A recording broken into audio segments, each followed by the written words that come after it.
Thank you, Senator Kennedy. Thank you, Mr. Chairman. Congratulations to all the nominees. Thanks for being here. Judge Wise, let me just start with you.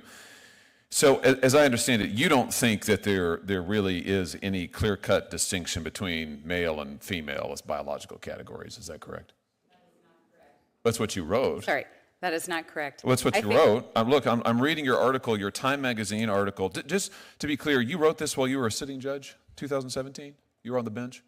That is correct, after a case I had. Right. So Senator Josh Hawley just absolutely roasted a woke Biden nominee who thinks biology is up for debate. This Biden nominee has some insane takes on gender, bathroom laws, and even women's sports. And Josh Hawley, as always, has zero chill. Throughout this clip, you'll be shaking your head, laughing, and maybe even yelling at your screen. So let's get into it. I'll be giving you my unfiltered take as always, so let's get into it. Interesting choice to be writing opinion pieces about your cases, but in any event, you say that controversial pieces of legislation enacted in the last 2 decades rely on a clear-cut interpretation of sex, what I just asked you. But you say that that's wrong.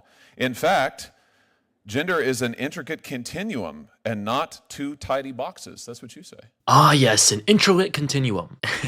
What does that even mean? This is where woke ideology takes a hard left turn into La La Land. Most people just want to know which bathroom to use, not attend a TED Talk on gender theory. And let's be real, this isn't about science, it's about pushing a narrative that confuses everyone, especially kids. I've already had to pause so early in this clip just because of this. This is like trying to argue that traffic lights shouldn't be red or green because some people feel differently about stopping or going. It's simply chaos disguised as progress. And of course, Josh is about to grill her. So have you changed your opinion? You just gave me a different answer. I believe that generally speaking, there are 2 sexes, male and female, that are designated by a doctor at birth, and that applies to the vast majority of people. But that laws that are based on that distinction are impermissible. That's what you say in this article. Is that correct? That's still your view? That is not what I say. Really? You say that if there is, for instance, a law that requires a distinction between male and female in bathrooms, that the judges cannot apply that law with any consistency, can't apply it consistent with equal protection. There are no, what is it? It's virtually impossible for judges to consistently apply a law that permits or prohibits conduct based on whether someone is a man or a woman. So all bathroom laws that require biological sex, that designate bathrooms based on biological sex, are impermissible? That is not the position that I took in the article. That's what it says. It's impossible for judges to consistently apply a law that permits or prohibits conduct based on whether someone is a man or a woman. And you specifically cite bathroom laws as an example of this. In fact, you criticize the then Trump administration's designation of gender-based bathrooms. Right? Sounds like you've made up your mind on a lot of things, but I just want to get clear on this because this is an important issue, certainly to people in my state. It's a very important issue. You think that bathroom designation, same with locker rooms, I guess, girls' locker rooms impermissible? Biological men have to be permitted into girls' locker rooms? That is absolutely not what I said in my That is article. absolutely the import and the takeaway of your piece. You suggest at least 3 different constitutional problems with any gender-based laws, including specifically bathroom laws. You write about it. Equal protection violation, due process, void for vagueness. I was making a list as I was reading through. You say that our biological variability means that a 2-bathroom, even 2-sex-based approach is inadequate. Judges cannot apply it. So if Title IX is interpreted to protect women's sports, biological women playing sports with other biological women, it's unconstitutional?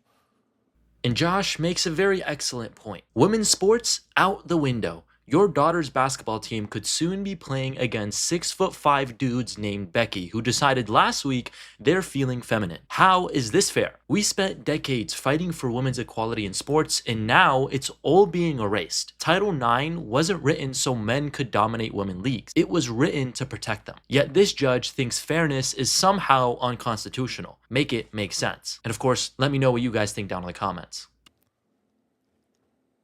Senator, That's a yes or no. I was referring to the 5 babies born a day that doctors have challenges. No, you wrote an article that is extremely broad that pronounces on a range of issues and pronounces quite definitively.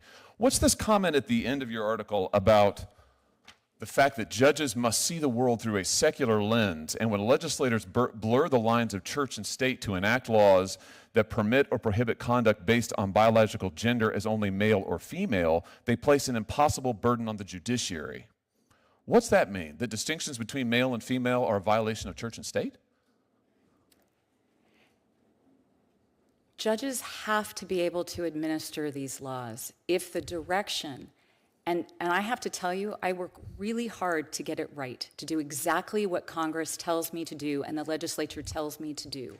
And as a result, if a doctor finds it difficult to identify at the moment of birth for certain children, Is a law that distinguishes between male and female a violation of church and state?